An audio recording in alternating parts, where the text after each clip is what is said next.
क्या किया, एक महात्मा आए कहीं से वृंदावन और हरिराम व्यास जी की कुटिया में आ गए। हरिराम व्यास जी ने उनको भोजन प्रसाद पवाया। महाराज जी ने अपने ठाकुर जी शालिग्राम जी दिए, बोले बाबा हमारे ठाकुर जी इनको धल लो। हरिराम व्यास जी ने उनको जुगल किशोर जी के पास विराजमान कर दिया। हरिराम व्यास जी ने पूछा जाओगे कब वापस? बोले मैं तो 4 दिन बाद चला जाऊंगा। बोले अरे राम राम राम राम, कर्म फूटते हैं तब वृंदावन छोड़ के जाता है कोई। अरे वृंदावन क्यों छोड़ना? वृंदावन आने का मतलब श्री जी ने पकड़ के बुलाया है। अब श्री जी तो कभी नहीं चाहेंगे कि तुम हाथ छुड़ा के जाओ, तुम्हारी ही ज्यादा इच्छा हो रही है इसलिए श्री जी का हाथ छुड़ा के जा रहे हो। कितने बड़े अपराधी हो, श्री जी का हाथ छोड़ के जा रहे हो। 4 दिन बाद वो महात्मा कहने लगा मेरे ठाकुर जी दे दो, मुझे जाना है। हरिराम व्यास जी बोले अरे भैया यहीं रुक जा। कहां जाएगा? नहीं नहीं नहीं मुझे जाना है। तो हरिराम व्यास जी 1-2 दिन तो ऐसे ही निकाल दिए कि ठाकुर जी मिल नहीं रहे। अरे पता नहीं तुम्हारे ठाकुर जी कहां चले गए। अरे नहीं नहीं आज मुहूर्त अच्छा नहीं, आज मत जाओ, कल चले जाना। तो अगले दिन बोले अरे अरे आज तो जुगल किशोर जी का उत्सव है, जबकि कोई उत्सव नहीं होता था, जबरदस्ती उत्सव रख लेते थे। आज तो उत्सव है, आज तो तुम जा ही नहीं सकते। अगले दिन कहते, अब रात भर हरिराम व्यास जी सोचते कल चला जाएगा, कल क्या करूं कि रुक जाए। दूसरे दिन संतों को निमंत्रण दिया तो बोल आज तो संतों का भोजन है हमारे, आज कैसे चले जाओगे तुम? मैं अकेला थोड़ी परोसूंगा, चलो परोसवाओ मेरे साथ। ऐसे कर करके 10 दिन बेचारे को रोक लिया। अब वो व्यक्ति सोचे मैं कैसे भागूं यहां से। हरिराम व्यास जी की योजना यही लगी रहती, इसी में ही धन खर्च कर देते कि कोई वृंदावन छोड़ के ना जाए। व्यक्ति पीछे पड़ गया, बोले मुझे जाने दो, मुझे जाना है, मेरे बहुत काम है आगे। हरिराम व्यास जी बोले तुम ऐसे नहीं मानोगे, सारे हमने तरीके अपना लिए फिर भी वृंदावन नहीं रोक रहे हो। ठीक है चले जाओ, चलो क्या करना है? बोले मेरे ठाकुर जी दे दो। तो जुगल किशोर जी के पास में ठाकुर जी उनके शालिग्राम जी रखे थे डिब्बा में। तो शालिग्राम जी तो नीचे धर दिए, खाली डिब्बा में एक चिड़िया का बच्चा पकड़ करके बंद करके दे दिया। बोले लो ले जाओ अपने ठाकुर जी। और उसको लगा कि ठाकुर जी मिल गए। सुनो जाते जाते जमुना जी स्नान करके जाना और ठाकुर जी को भी स्नान करा देना। ठीक है, जमुना जी गया। जैसे ही जमुना जी में स्नान किया, बोले अरे ठाकुर जी को स्नान कराऊं। डिब्बा खोला ठाकुर जी का, सोई वहां में से तो चिड़िया उड़ करके भाग गई। अब वो मन में क्या सोचे, ओहो ठाकुर जी उड़ करके चले गए। हरिराम व्यास जी कह रहे थे वृंदावन छोड़ करके मत जाओ, मैंने तो उनकी बात मानी नहीं, पर उन्होंने ठाकुर जी को वृंदावन का चस्का लगा दिया। और वृंदावन देखो, वृंदावन से जाने की बात सुनते ठाकुर जी उड़ के चले गए। रोते रोते हरिराम व्यास जी के पास गए, बोले मेरे ठाकुर जी उड़ गए आकाश में। हरिराम व्यास जी बोले रुक जाओ मैं अभी देखता हूं। अंदर वहीं रखे थे ठाकुर जी, दिए कहां थे? पीछे छुपा दिए थे ठाकुर जी के। भीतर गए और भीतर जाकर के जुगल किशोर जी के पीछे हाथ ऐसे किया और ये रहे तुम्हारे ठाकुर, देखो उड़ करके यहां आके बैठ गए। अब भैया तुम वृंदावन छोड़ के मत जाओ, तुम्हारे ठाकुर जी जाना नहीं चाहते।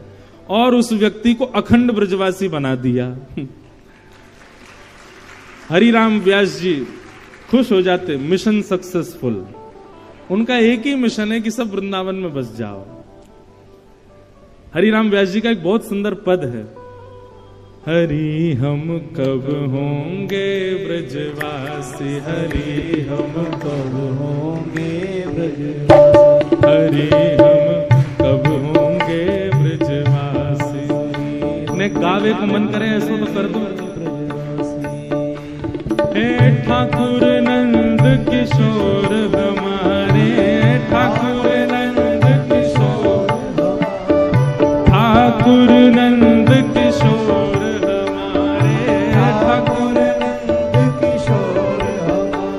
और ठकुरानी राधासी, और ठकुरानी राधासी, और ठकुरानी राधासी, और ठकुरानी राधासी। हरि हम कब होंगे ब्रजवासी, हरि हम कब होंगे ब्रजवासी, हरि हम कब होंगे ब्रजवासी, हरि हम कब होंगे ब्रजवासी। गाएंगे पूरा, थोड़ा और अच्छा हो जाएगा माइक। ठाकुर नंद किशोर हमारे ठकुरानी राधासी, अरे हम कब होंगे ब्रजवासी। तो भैया वृंदावन हर वर्ष आ रहा है आपके उल्लासनगर में, आप भी वृंदावन हर वर्ष जाओ, लेकिन वृंदावन की एक रीति निभाओ, तन से वापस आ जाओ पर मन से कभी मत आओ। मन से नित्य वृंदावन को याद करो, नित्य वृंदावन का स्मरण करो, नित्य वृंदावन को अपने चित्त में विराजमान रखो। अभी मेरी भोपाल में कथा पूरी हुई परसों, तो वहां एक माता जी ने मुझको निमंत्रण दिया, बोले महाराज जी मेरे घर आओ। मैंने कहा मैया मैं अब कहीं नहीं जाता, किसी के घर नहीं जा पाता, व्यस्त इतनी पूरे दिन व्यस्तता हो जाती, लोग बाग वहीं इतने आ जाते जहां रुकते हैं, कहां जाएं। तो उन्होंने मुझको एक बात कही, वो मुझे बड़ी भाई, बोले आप मेरे घर आओगे ना तो आपको ऐसा लगेगा आप वृंदावन आ गए हो। मैंने कहा अच्छा। बोले हाँ मैं चैलेंज दे के बोल रही हूं, यदि आपको नहीं लगे ऐसा कि आप वृंदावन आए हो तो मुझसे कहना। अब कितनी देखो भक्ति में भी थोड़ी बहुत चतुराई होनी चाहिए, थोड़ी बहुत चतुरता होनी। अब वो मैया कह रही एक बार आके देखो तो सही आपको, अगर आप नहीं भूल जाओ कि आप वृंदावन में हो तो कहना। मैंने कहा मैया तुम्हारी चतुराई कितनी बढ़िया है, तुम इसी रूप में ही मुझको घर बुला रही हो कि घर आके देख तो जाओ कि वृंदावन जैसा है कि नहीं, वृंदावन जैसा अनुभव हो रहा है कि नहीं। जा तो नहीं पाया मैया के यहां, लेकिन वचन दे के आया अगली बार आऊंगा तो जाऊंगा। और वो बार बार यही कहती नहीं वृंदावन जैसा लगेगा, ऐसा लगेगा वृंदावन आ गए हो, ऐसा लगेगा। मैंने ऐसा, इसका मतलब क्या है, वृंदावन बंधुओं अचल स्थान नहीं है। वृंदावन सब जगह भ्रमण करता रहता है, बस कुछ कुछ स्थानों की आवश्यकता है, कुछ भावों की आवश्यकता है, वो भाव प्रकट कर दो, वृंदावन अपने आप आपके पास आ जाएगा। सबसे पहला वृंदावन के लिए चाहिए प्रेम प्रकट करो चित्त में। आप अपने चित्त में प्रेम की नदी बहाने लग जाओ, वृंदावन अपने आप खिंचेगा। प्रेम। दूसरी बात, वृंदावन यदि आप चाहते हैं कि आपके चित्त में आवे, तो वृंदावन को अपने चित्त में बुलाने के लिए वैष्णव सेवा प्रारंभ कर दो। ठाकुर जी की सेवा इतनी बड़ी नहीं है, ठाकुर जी की सेवा इतनी बड़ी बात भी नहीं है।